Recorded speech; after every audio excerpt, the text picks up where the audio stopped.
Buenos días. El texto que voy a trabajar en el día de hoy tiene como título principal del libro Trabajo y subjetividad y está enmarcado dentro de la unidad número 4 del programa, cuyo tema es las tensiones en la relación entre el hombre y el trabajo. Voy a desarrollar un comentario y un punteo de la introducción y el capítulo 1 de este libro que tiene como compiladores a Leonardo Schwarzstein y a Luis Leopold.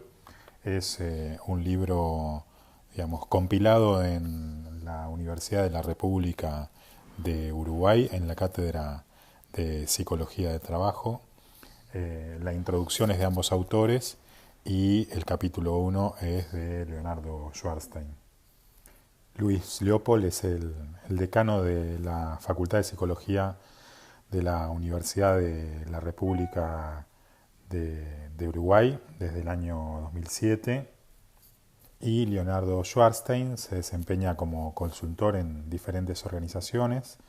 Es doctor honoris causa de la Universidad Nacional de Rosario, profesor de diversas maestrías y especialidades de posgrado y bueno, hace más de 30 años que enseña en Organización y Dirección General en la Facultad de Ciencias Económicas de la Universidad de Buenos Aires. Hemos tenido desde la cátedra la oportunidad de conocer personalmente a ambos y sobre todo son profesionales muy generosos en su saber. Bueno, hecha esta introducción, vamos a hablar de ambos textos, ¿no? De la introducción y del capítulo 1.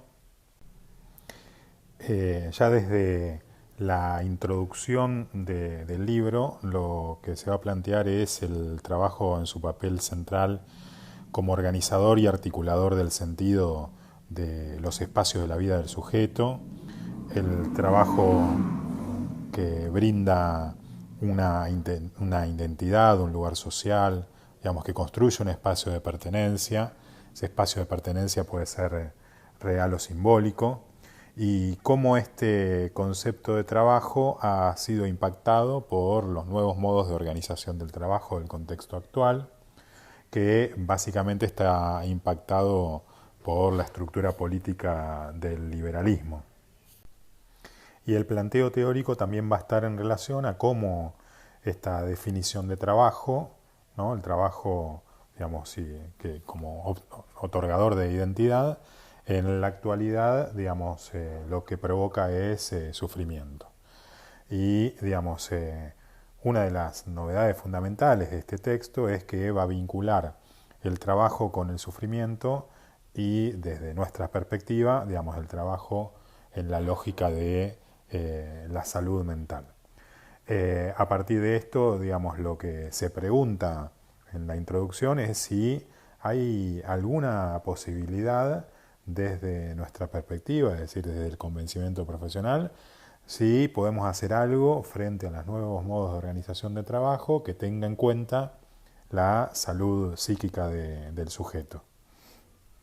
Y entonces, digamos, en función de esto es muy interesante la perspectiva que plantean los autores en función del trabajo amado y el trabajo odiado, o el trabajo promotor de salud o el trabajo promotor de enfermedad. Y, digamos, el subtítulo de este libro, digamos, plantea el trabajo entre lo existente y el trabajo necesario. A partir de esta dialéctica es que, digamos, va a trabajar todo el libro, y en función de eso es que vamos a encarar también el capítulo número 1 de Schwarzstein. Muy bien, el título del capítulo número 1, digamos, es Dialéctica del contrato psicológico del sujeto con la organización, y, digamos, de entrada plantea la definición de contrato psicológico. Recuerden que el contrato psicológico es el conjunto de expectativas que una persona tiene en su trabajo. Las características del contrato psicológico es que es informal, es dinámico, es implícito, digamos, no está explicitado, y, digamos, es de doble vía. Por supuesto que la persona tiene, digamos, unas expectativas respecto de la organización, y la organización tiene expectativas respecto de la persona.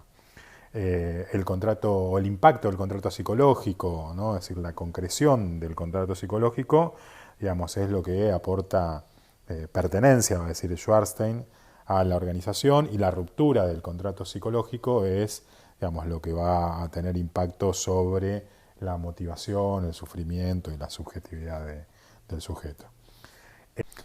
Muy bien, es muy interesante también luego las definiciones que va a dar respecto de la salud psíquica. Por un lado, la definición de salud psíquica de Pigeon-Rivière, en donde lo va a plantear como la adaptación activa a la realidad, ¿no? Es decir, el sujeto no es pasivo frente a la realidad, el sujeto es modificado por la realidad, pero a su vez también es capaz él mismo de modificar la realidad de su trabajo, la realidad de la organización, la realidad en la que actúa. Y por otro lado va a tomar también la definición de salud de Mendel como movimiento de apropiación del acto, y en esa apropiación del acto lo que va a plantear es que ese acto es un acto voluntario y sobre todo un acto consciente. En lo voluntario y en lo consciente está la definición de salud que plantea Schwarzstein con Mendel. Entonces, la definición de salud psíquica va a tener que ver con esta unidad, digamos, del sujeto entre lo que piensa, lo que siente y lo que hace, ¿no? Y va a trabajar a partir de esta lógica del acto, ¿sí? Lo va a vincular con la actuación y va a trabajar desde una metáfora. ¿Cuál va a ser la metáfora? La metáfora va a ser la del actor y el personaje. El actor, digamos, de carne y hueso, que, digamos, es el sujeto que representa un personaje en el trabajo. Y dependiendo, digamos, ¿no?, de la distancia entre este actor de carne y hueso que representa el personaje en el trabajo, va a estar ubicada la salud psíquica o bien va a estar ubicada la alienación. Lo que va a plantear es que cuando la distancia del rol entre el actor y el personaje es muy amplia, va a haber alienación, y también cuando el actor y el personaje están muy pegados, también vamos a hablar de una situación de alienación. Entonces, a partir de esta metáfora del actor y personaje, Schwarzstein va a trabajar con 4 escenarios, ¿no?, que tienen que ver, digamos, con la lógica de la subjetividad entre el contrato del actor y el personaje y la dialéctica de la necesidad y la satisfacción. En la página 35 del texto ustedes van a encontrar ahí este cuadro en donde, digamos, en un lado, digamos, del eje aparece el personaje y el actor, y en el otro lado, digamos, aparece la necesidad y la satisfacción. Lo particular es que, digamos, en esta vinculación hay 4 escenarios que voy a pasar a desarrollar. El primer escenario, Schwarzstein lo va a nombrar como el trabajo que me disfraza para ganarme la vida y nada más. Entonces, si vinculamos este primer escenario con las definiciones que vimos anteriormente de salud mental y la distancia de rol, digamos, en este escenario, digamos, el trabajo que me disfraza, el trabajo, digamos, pasa a ser exclusivamente un medio para un fin, digamos, ¿no? Es decir, podríamos pensar que el sujeto en el trabajo está escindido, que solamente trabaja como un medio y que, digamos, el fin está por fuera del trabajo. Entonces, digamos, la distancia entre el actor y personaje es amplia, ¿no? Es decir, trabajo de algo que no me gusta, no me interesa, digamos, ¿no? Y que, bueno, digamos, me quedo ahí en la medida en que me pague lo suficiente por desempeñar ese papel, digamos, de personaje. Y entonces, digamos, en este lugar lo que va a plantear Schwarzstein es que hay alienación. Ese sería el escenario A. El escenario B es el trabajo que me gusta. Acá hay satisfacción, digamos, entre el personaje, digamos, y el papel que representa el personaje en su trabajo. Tiene que ver con algo que le da satisfacción al sujeto, digamos, ¿no?, al actor de carne y hueso. Es decir, el actor hace lo que le gusta, podría estar en juego su deseo, su vocación ahí, digamos, y le pagan, para plantearlo de algún modo, por hacer algo que, digamos, está vinculado con el deseo que se pone en juego ahí en ese trabajo. Por supuesto que no solamente el deseo, sino que también, digamos, lo remunerativo tiene que ver con la lógica de la satisfacción en este caso. A diferencia de lo que se juega en el escenario C, que sería el trabajo que me compromete moralmente, ¿no? En donde, digamos, el actor, digamos, tiene por delante la satisfacción y sucede habitualmente en aquello en lo que el actor está enteramente jugado, comprometido hasta la médula, independientemente de lo remunerativo, digamos, ¿no? Es decir, tiene más que ver con el ser que se desempeña y la moral que se pone en juego en este trabajo, digamos, ¿no? Es decir, son lo que se conocen como trabajos totales. No sé si sería un buen ejemplo, pero por ejemplo, digamos, en el caso de el cura o en el caso de, digamos, me imaginaba por ahí el obstetra, cuando tiene que dejar todo lo que tiene para ir a dar a luz a una mujer frente a un parto. Muy bien, y en el último, digamos, escenario, el trabajo que me encubre, el actor queda ocultado por el personaje, es decir, todo el trabajo del actor está basado en sostener a ese personaje, un personaje que le puede dar placer por la vía remunerativa, pero más frecuentemente es moral, y lo que va a plantear el autor es que, digamos, ahí hay un impacto en la salud mental, es decir, el sujeto es puro personaje, está alienado por el personaje. Bajo este ejemplo se pueden dar algunos fenómenos de las personas que son adictas al trabajo o adictas a un rol en el trabajo, o el efecto del karoshi, ¿no? Es decir, el padecimiento por el exceso del trabajo.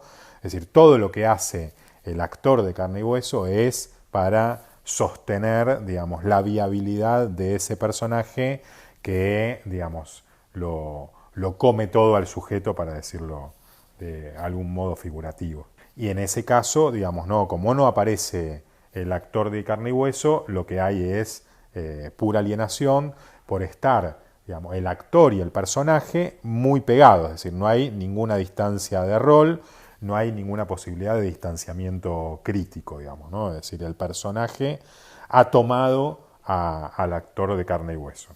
Y el actor de carne y hueso es puro personaje. Muy bien, a partir entonces del desarrollo de estos 4 escenarios, el texto luego va a transitar lo que tiene que ver con los contratos psicológicos y, digamos, el impacto que eso tiene en la subjetivación del trabajo, a partir de, digamos, el posicionamiento del sujeto respecto de los diferentes paradigmas de trabajo. Y va a vincular esos diferentes paradigmas con los tipos de contrato.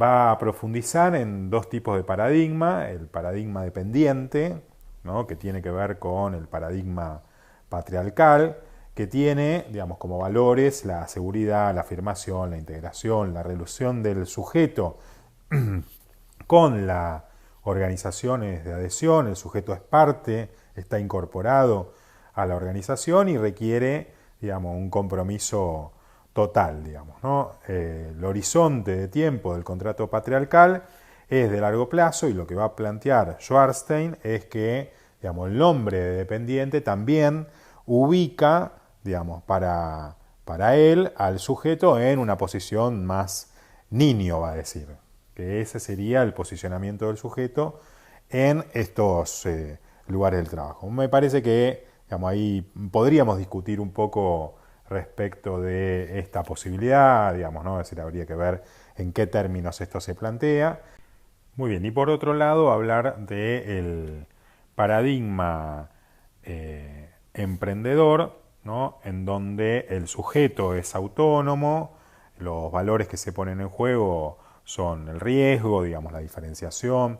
El sujeto estaría por cuenta propia y a propio riesgo, digamos. No es parte de la organización, sino que está adscripto a la organización, como lo va a plantear, es externo a la organización, no está del mismo modo comprometido porque, digamos, el plazo de vínculo, el horizonte temporal en función de ese paradigma es corto a mediano y, digamos, juega según su propia responsabilidad.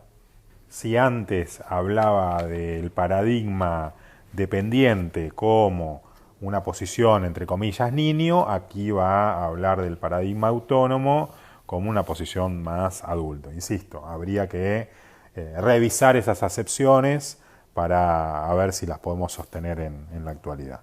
Va a vincular estos dos paradigmas con dos tipos de contrato, el contrato relacional y el contrato transaccional.